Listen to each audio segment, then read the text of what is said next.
வணக்கம் நண்பர்களே, விஜய் பிரயாக் பேசுகிறேன். இன்றைக்கி நம்ம கற்றுக்க போகிற விஷயம் பிஸ்னஸில் 4 படிநிலைகள் பற்றி நான் பேசணும்னு ஆசைப்பட்றேன். ஒன்று, எப்படி பிஸ்னஸை ஸ்டார்ட் பண்ணுறது. 2வது, பிஸ்னஸ் எப்படி மேனேஜ் பண்ணுறது. 3வது, பிஸ்னஸில் எப்படி இன்வெஸ்ட்மெண்ட் கொண்டு வருது. 4வது, எப்படி அதை ஒரு பிராண்டாக மாற்றுறது. இதுதான் கோர் ஏரியா. இன்றைக்கி நம்ம பார்க்க போகிறது பிஸ்னஸை எப்படி ஆரம்பிக்கிறது. இது வந்து ஒரு சின்ன குட்டி பிஸ்னஸ்ன்னு வச்சுக்கலாம். Small business or small entrepreneurship அப்படின்னு நான் சொல்கிறேன். முதல் விஷயம், என்ன கஸ்டமருக்கு வேணும், உங்கள் வாடிக்கையாளர் யார், அவருக்கு என்ன தேவை அப்படின்ற ஒரு விஷயம் தெரிஞ்சு தான் நம்ம பிஸ்னஸே ஆரம்பிக்கணும். முதல்ல பார்க்கணும் மார்க்கெட்டில் என்ன தேவை, மார்க்கெட்டுக்கு என்ன தேவை, மார்க்கெட்னா என்ன, அதை எப்படி அப்ரோச் பண்ணுறதுன்ட்டு 2வது வீடியோவில் சொல்லித்தரேன். முதல் விஷயம், மார்க்கெட்டை வாட்ச் பண்ணணும், பீப்புள்கிட்ட பேசணும். முதல்ல வாட்ச் பண்ணணும், 2வது பேசணும், 3வது அவங்களோட ப்ராப்ளம் என்னென்னு தெரிஞ்சுக்கணும். பார்க்கணும், பேசணும், தெரிஞ்சுக்கணும். என்ன மாதிரி சொல்யூஷனை நீங்கள் அந்த பிரச்சனைக்கு சால்வேஷனாக கொடுக்க போகிறீங்க. இதுதான் பிஸ்னஸ். ஃபஸ்ட் என்ன பண்ணணும், பார்க்கணும், 2வது பேசணும், 3வது தெரிஞ்சுக்கணும், 4வது தரணும் என்னது சொல்யூஷனை. இதுதான் பேசிக்ஸ். என்ன மாதிரி ப்ராப்ளத்தை அவங்க ஃபேஸ் பண்ணுறாங்க, அந்த ப்ராப்ளத்தை சால்வ் பண்ணுறதுக்கு உங்கள்கிட்ட என்ன சொல்யூஷன் இருக்குது. அப்படி இருந்தது அப்படின்னா கண்டிப்பாக நீங்கள் பிஸ்னஸ் ஆரம்பிக்கலாம்.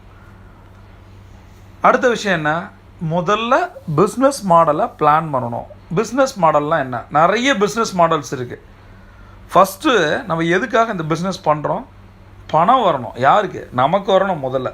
சரி, அப்போ என்ன பண்ணணும் அப்படின்னா, பணம் எங்கேருந்து எடுக்க போகிறோன்னு தெரியணும். இப்போ ஒரு பிஸ்னஸ் மாடல்ன்றது ஒரு பிஸ்னஸ் கன்சர்னை நீங்கள் ஆரம்பிக்கிறீங்க, எங்கேருந்து உங்களுக்கு பணம் வரணும் உங்களுக்கு தெரியுமா? நிறைய பேர் பிஸ்னஸ் ஆரம்பிச்சிருவாங்க, பொதுவாக நினைப்பாங்க பணம் வந்துடும் அப்படின்னு. அப்படி வராது, வர வைக்கணும். அதுக்கு என்ன பண்ணணும், முதல்ல என்ன விஷயங்கள் நீங்கள் தர போகிறீங்க, அது எப்படி பணமாக மாறுது அப்படின்னு தெரியணும். அப்போ இது எப்படி உங்களுடைய பிராண்டை, உங்களுடைய ப்ராடக்டை, உங்களோட சர்வீசஸை எப்படி மக்கள்கிட்ட கொண்டு போய் சேர்க்கணும். அப்போ ஒரு ஸ்ட்ராங்கான விஷயத்தை அங்கே நம்ம கொண்டு வரணும். என்ன, முதல்ல உங்களோட ப்ராடக்ட் சர்வீசஸை எப்படி டிசைன் பண்ணுறீங்க, எப்படி உருவாக்குறீங்க, அதை எப்படி மக்கள்கிட்ட கொண்டு போய் சேர்க்குறீங்க. மக்கள்கிட்ட கொண்டு போய் சேர்க்குற விஷயங்களை தான் நம்ம சேல்ஸ் அண்ட் மார்க்கெட்டிங் ஸ்ட்ராட்டஜியாக சொல்லித்தர போகிறோம். மக்கள்கிட்ட உங்களோட பிராண்டாக மாற்றணும் அப்படின்னா உங்கள் ப்ராடக்டோ இல்லை சர்வீஸும் மக்கள்கிட்ட போய் ரீச் ஆகணும். எப்படி ரீச் ஆக போகுது அதை முதல்ல பார்க்கணும். 3வது, யூஎஸ்பியை கண்டுபிடிக்கணும். அது என்னது யூஎஸ்பி, யூனிக் செல்லிங் பாயிண்ட். முதல்ல உங்கள் பிஸ்னஸ் வந்து யூனிக்கு. அதுக்கு முன்னாடி நீங்கள் யூனிக்கு, நீங்கள் வேறு யாரும் கிடையாது, யாருடைய நகலும் கிடையாது, ஜெராக்ஸும் கிடையாது. நீங்கள் ஒரு யூனிக்கான மனிதர். அப்போ உங்களோட யூஎஸ்பி என்னன்னு நம்ம தெரிஞ்சுக்கணும், யூனிக் செல்லிங் பாயிண்ட். அதை கிளியராக டிஃபைன் பண்ணுங்கள் பார்ப்போம். உங்களோட யூஎஸ்பி என்ன, யூனிக் செல்லிங் பாயிண்ட் என்ன, அதை ஐடென்டிஃபை பண்ணுங்கள். 2வது கான்சன்ட்ரேட் பண்ணுங்கள். 3வது டெவலப் பண்ணுங்கள். முதல் விஷயம் என்ன, உங்களுடைய யூனிக் செல்லிங் பாயிண்ட் என்ன, உங்கள் தனித்துவமான திறமைகள் என்ன, மக்கள்கிட்ட இருந்து நீங்கள் எந்த அளவில் வேறுபட்டிருக்கீங்க, எந்த விஷயத்தில் வேறுபட்டிருக்கீங்க, அதை முதல்ல ஐடென்டிஃபை பண்ணுங்கள். 2வது அதில் கான்சன்ட்ரேட் பண்ணுங்கள். 3வது அதை டெவலப் பண்ணுங்கள். இது 3ம் சரியாக செஞ்சால் மட்டும்தான் உங்களுடைய ப்ராடக்டோ சர்வீஸோ மார்க்கெட்டில் நிற்கும். இதை முதல்ல புரிஞ்சுக்கிங்க. இதில் என்ன ஹோம்ஒர்க் நான் இப்போ சொல்கிறேன் அப்படின்னா, இப்போ நீங்கள் ஹோம்ஒர்க் பார்ட்டுக்கு வருவோம்.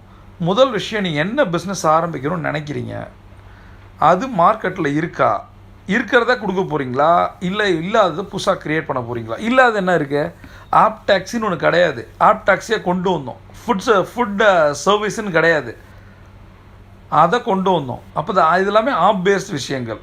இப்போ ஏற்கனவே ஃபுட் ஆப்ஸ் இருக்குது, ட்ராவல் ஆப்ஸ் இருக்குது, நீங்கள் என்ன பண்ண போகிறீங்க, புதுசாக ஒன்று க்ரியேட் பண்ண போகிறீங்களா, இருக்கிறதுல மாற்றி கொடுக்க போகிறீங்களா. இந்த கடைசி பாயிண்ட் நான் சொல்லி முடிக்கிறேன். என்ன அப்படின்னா, உங்கள் பிஸ்னஸ் என்ன, புதுசாக ஆரம்பிக்க போகிறீங்களா, இல்லை இருக்கிறத டெவலப் பண்ண போகிறீங்களா, உங்களோட யூஎஸ்பி என்ன, இதெல்லாமே நீங்கள் வரிசையாக நோட்ஸ் எடுங்க, எனக்கு அனுப்புங்க. உங்களோட டவுட்ஸை என்கிட்ட கேளுங்க. See you on top.